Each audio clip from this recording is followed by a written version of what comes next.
इस कहानी पर, नहीं ताज्जुब है इस कहानी पर, आग इतरा रही है पानी पर। घोर दुर्गंध से सनी हो भोर, घोर दुर्गंध से सनी हो भोर, तो दोष कैसा है रात रानी पर।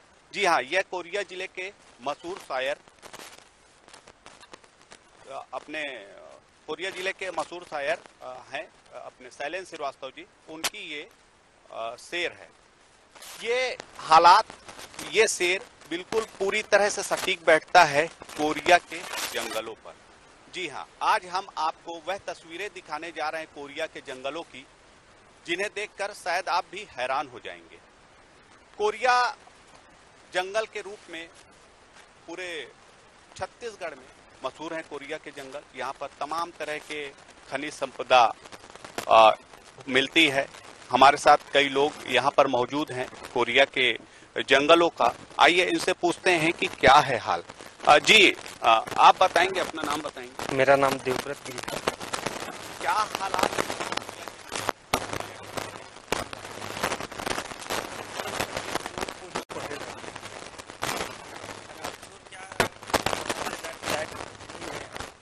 कुछ जंगल यानी जंगल विभाग कटवाते हैं और बेच देते हैं। अवैध रूप से जमीन का अतिक्रमण भी यहाँ पर किया जा रहा है।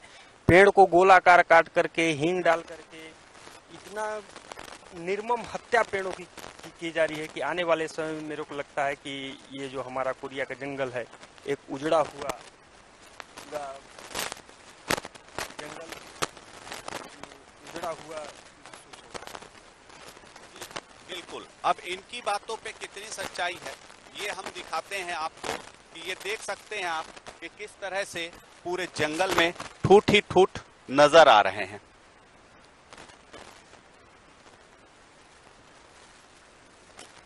जी, और इसी के साथ हम दिखाते हैं कि यह जो ठूठ हैं वह किस तरह से नए पेड़ों को हल्का सा टांगी से छील करके उसमें हींग या अन्य चीज डाल करके, जो यहाँ के लोग बता रहे हैं जैसा, उस स्थिति पे करते हैं। आप ये देख सकते हैं कि हमारे सामने एक साल का सरई का ये पेड़ है, जिस पर नीचे से टांगी से छील करके छील दिया गया है, उस पर कुछ डाला गया होगा, जिससे ये पेड़ पूरी तरह से सूख गया है।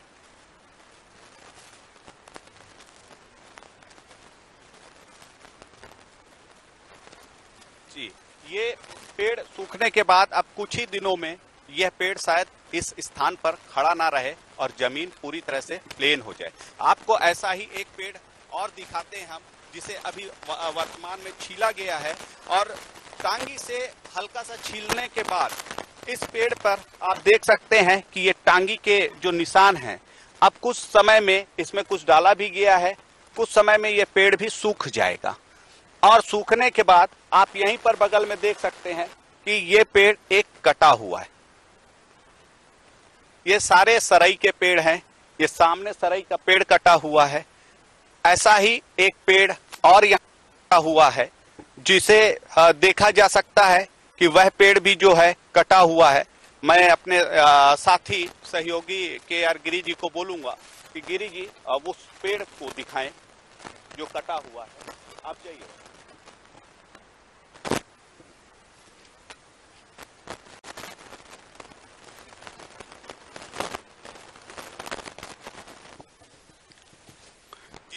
झाड़ी को थोड़ा सा नीचे करेंगे, जिससे वो पेड़ दिखेगा।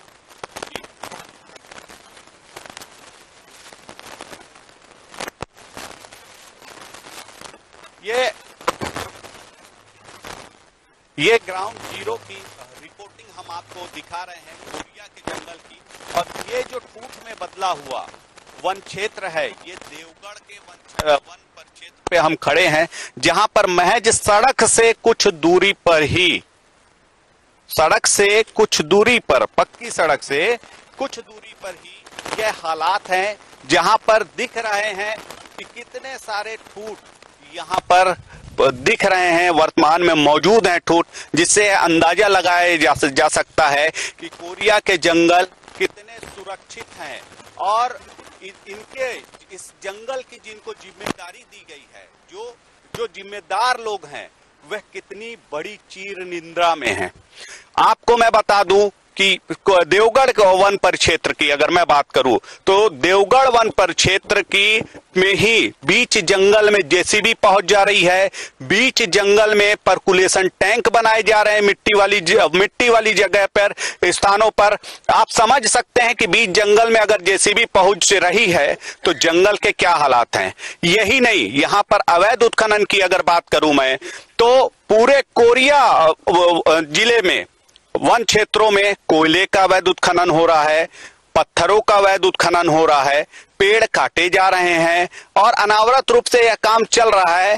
कोई इसकी जिम्मेदारी कितने लेते हैं यह तो वही बता पाएंगे। हमारे साथ मौजूद हैं अजीत पाटकर जी। अजीत पाटकर जी, क्या लगता है कोरिया के जंगलों की क्या स्थिति और क्या हालात हैं? अरुण भाई, मैं आपको बता दूं कि कोरिया जिले के जंगलों की जो दुर्दशा है और जो परिस्थिति है इन दिनों, ये कह सकते हैं कि वनों को लेकर के शासन और प्रशासन पूरी तरह जो है लापरवाह हो चुका है और यहाँ पर ऐसे ऐसे लोगों को जिम्मेदारी दे दी गई है जो खुद वनों के रक्षक के नाम पर भक्षक बने हुए हैं। आपको मैं बता दूं कि मनेंद्रगढ़ वन मंडल अंतर्गत वन परिक्षेत्र मनेंद्रगढ़ की अगर बात करें तो वहां पर कोयले का अवैध व्यवसाय सा चल रहा है। कई ऐसे ठिकाने हैं उस परिक्षेत्र के अंतर्गत जिसकी कई बार शिकायतें की गई, लेकिन सुनने को उच्चाधिकारी तैयार नहीं है। हम ये कहते हैं कि एक बार मौकाए स्थिति का जो है, मौकाए हालात का आप नजारा तो लीजिए, आकर के देखिए तो सही कि कितनी सच्चाई है और कितने अच्छे से यहाँ के आपके वनों के रक्षक, वन के जंगल के अच्छे पदों पे बैठे अधिकारी कितनी जिम्मेदारी पूर्वक अपना दायित्व निभा रहे हैं।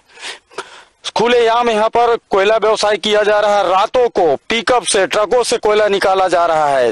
जंगल की इमारती लकड़ियां जो है, सागौन के बड़े बड़े जंगल गर्त में जा रहे हैं, मोटे मोटे झाड़ काटे जा रहे हैं, कोई सुनने वाला नहीं। इतनी पेपरबाजी होती है, इतनी सुर्खियों में रहने के बाद भी मनेंद्रगढ़ वन मंडल के वन परिक्षेत्र अधिकारी पर आज तक किसी भी प्रकार की कोई जांच नहीं की गई।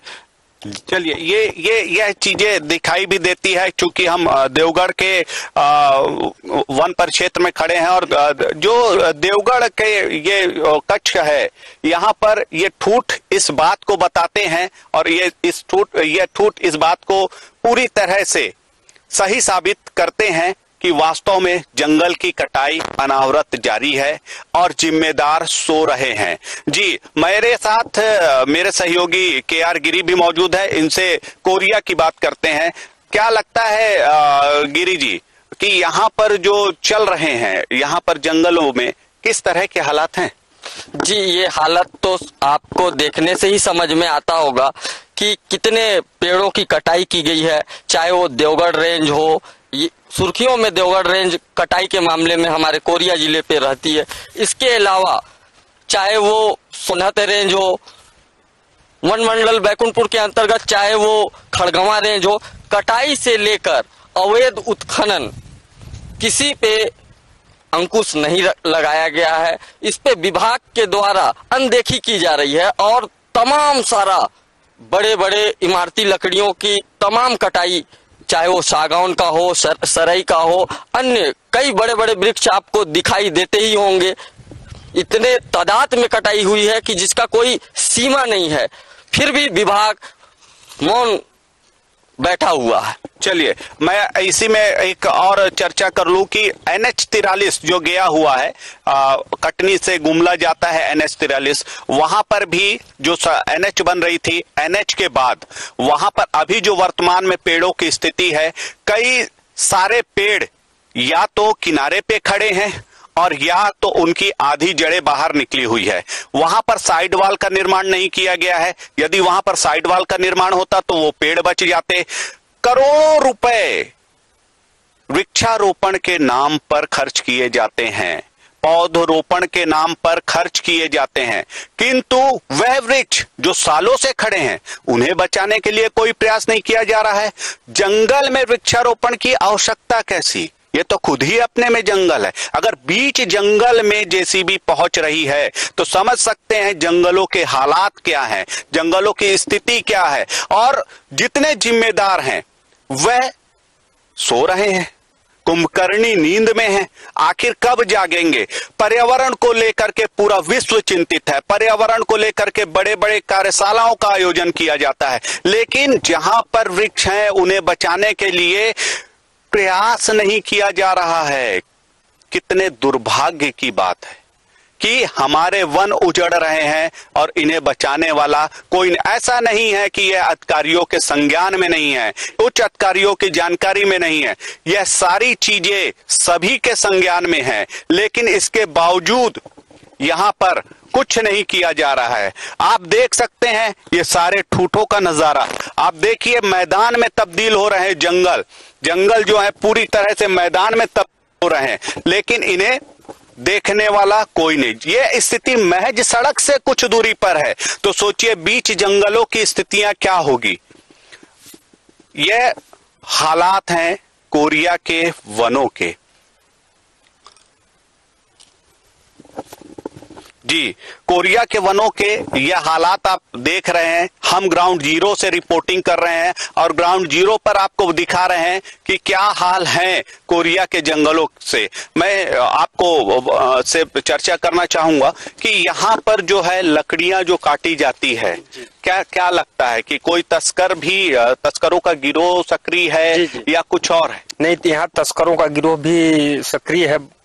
अभी कुछ दिन पहले अपने बदरा से सोच लीजिए ट्रैक्टर में लकड़ी पकड़ाया हुआ था, और बहुत सारे अब विभाग के मिली भगत से हैं तो नहीं पकड़ाते।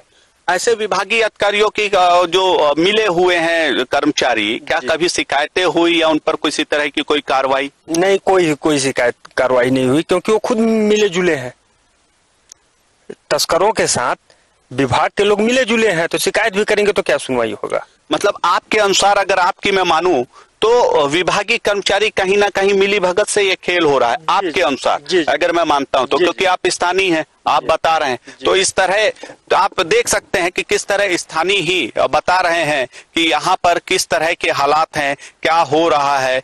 अब यदि मैं मनेंद्रगढ़ की बात करूं तो मनेंद्रगढ़ में हाल ही में कोयले के उत्खनन की कई खबरें सुर्खियों में रही, अवैध कोयले के उत्खनन की, लेकिन वहां पर भी वह कार्रवाई नहीं हुई जो होनी चाहिए थी। और ऐसे ही कोरिया वन मंडल की अगर बात करूं मैं तो कोरिया वन मंडल में देवगढ़ है, खड़गवा है, सोनक है।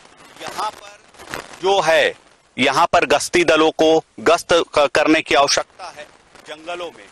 मैं और भी जानकारी ले लेता हूं। हमारे साथ अजीत जी मौजूद है। अजीत जी, आपको क्या लगता है कि यह हालात कैसे सुधरेंगे?